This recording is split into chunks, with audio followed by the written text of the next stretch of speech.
Today on Rocket Punch, we're gonna resurrect an old favorite. Hey Gary, can you give me a hand? Thanks! First, I'd like to tell everyone that today's episode of Rocket Punch is brought to you by the letter C. Yes, C for Cup of Solo. The guy who helped me procure this book. I thank you very much, my amigo. And this episode is also brought to you by the letter T for Tale of the Manticore, an awesome podcast featuring the BX mechanics. When you listen to it, you just have to get BX like right now and just start playing as soon as you just start listening to it. It's so awesome. You got to check it out. I'll put the links below.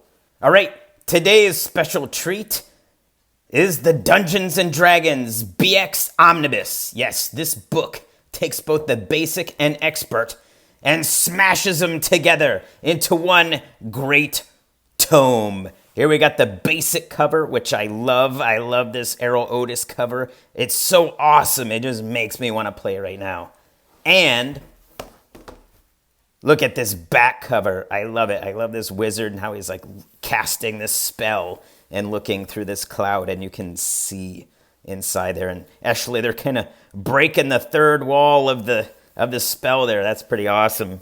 Anyway, so let's take a look at the Dungeons & Dragons BX Omnibus. This thing is awesome. It's everything in basic and expert all smashed together into one manual. So he kind of, I guess if you have old school essentials, Gavin also did the same thing, and no shade on Gavin. It's an awesome book, but it kind of it's a little sterile because he couldn't copy the parts that were, trademarked. All the little nuances and little, flavor texts and things like that he couldn't copy. So he reorganized it, made it really awesome. I love old school essentials, but this thing's really awesome because it just recaptures the BX as it was and just kind of smashes it together, just all the rules in one book, one mighty tome. And table of contents of everything. You got that classic art. And you have here the foreword by Moldvay and the acknowledgments by James Bobb, who brought all this together for us. So thanks, James, wherever you are. And this book I had printed up on Lulu. They did a really awesome job. I like it. Came out really, really well. So thanks, guys at Lulu. And here you kind of see the first work that James did to bring all the tables together instead of spread between two of the basic and expert. So it's really nice to have on one giant page. And then he keeps all the old flavor text and all the training and stuff like that for someone who's never played a role-playing game, all that kind of hand-holding and kind of explanation they have in here. So that's really awesome. And he was able to keep, I don't know, I haven't gone through the other books, but I think everything is kept picture-wise. And pretty much I couldn't see anything that was missing. So it's really awesome. Still have the example of creating a player character, which is nice. And this is like the best part. I love this character sheet. I love this BX character sheet. So simple and awesome. And it just makes you want to start playing like right now. So you have the whole thing on spells. I don't know if there's any really awesome. That's a pretty cool picture. It kind of meets right here. That one, that's really cool. You got how to adventure. This is still kind of I'd say kind of the player, still kind of player facing. That's cool, that alchemist there. The encounter, so basically, how you're going to fight.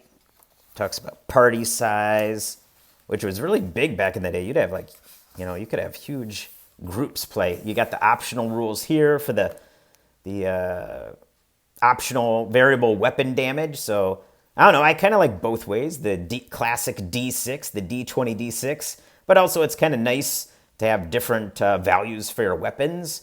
But at the end of the day, a sword stabs you just as much as a knife does. And if you think about it that way, the fighter isn't really that different from a mage, really. If you are using just the D20, D6, I mean, the fighter can damage with the D6 sword, and the wizard can damage a D6 with a knife. So I don't know. It's a strange. I don't know how I feel about that. I'm kind of on the fence both ways with that. Depends how you want to play. And here you got all the saving throws for all your levels, all the attack matrices for all the levels all at once. You got that cool little were creature picture. Then you got the monsters, and the monsters in here are awesome. I'm sorry to say, you haters, but I love classic black and white line art. It's great. It doesn't have to be a Rembrandt. It just has to be awesome. Like, look at this white ape just like looking over his shoulder like, what do you want? I'm going to eat your face. You know, even that rat. It's awesome. I love it. Even the basilisk, man. Don't tell me that basilisk isn't awesome. You're crazy. That panther, that's awesome. The carrion crawler. You got that awesome demon down here. All the blocks on all the dragons all together. You got a little visualization right down here of the cone, line, and cloud breath. What that kind of looks like. That's awesome. That's always handy. You got the giants. Right? Halflings. For some reason over there. You got giant bees. Killer bees. And a kobold. The right way a kobold should look. It's not a dragon thing. It's like this weird dog type of thing. Some weird kitsune werefox lady there. Medusa. You got the Minotaur. That's an awesome Minotaur. I love it. And where could you got to have an octopus in there, of course. Cat people. Awesome. Salamander. Don't tell me that's not awesome. And of course, my favorite, skeleton and undead and the specter. That's awesome. This, you need a giant spider. That's also my favorite. Undead, skeletons, and spiders, and a freaking vampire. That's all you need. That's all you need to have fun. And of course, what BX adventure wouldn't you have without a narwhal in it? I mean, come on, everybody's adventure has to have a narwhal. Are you crazy?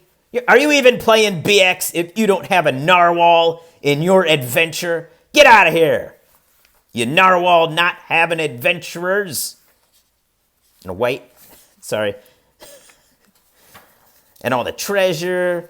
I don't think there's anything super exciting in here. I'm just flipping through to show you. Yeah, they did a good job. Great job. So did James. Thanks, James. You're a cool dude. Stock in the dungeon. I mean, it's all stuff most of you've probably seen in either B or X or OSC. And the GM guide, and even these maps, they came out really well. I was kind of happy how well those turned out in the book. And the wilderness travels. Ah, man, you guys got to get this book. I hope you all have a best friend like Kappa that can help you find really awesome books like that. Oh, yeah, look at that. That's great. That's really great. Waterborne adventures, so you can have a narwhal in your adventure. Hey, Kappa, if you're listening, and when you're listening, I know you're listening, but when you're listening, our next adventure, whatever we do, whatever game we're playing, you better put a narwhal in there or I'm going home. That's it. No more.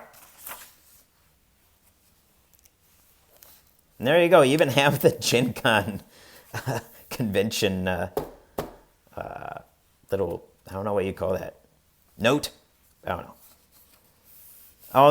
Before it was called Appendix N, all the inspirational source material, very good. You got to start reading that. You got to start going through Appendix N. And a glossary. You got to have a glossary, man.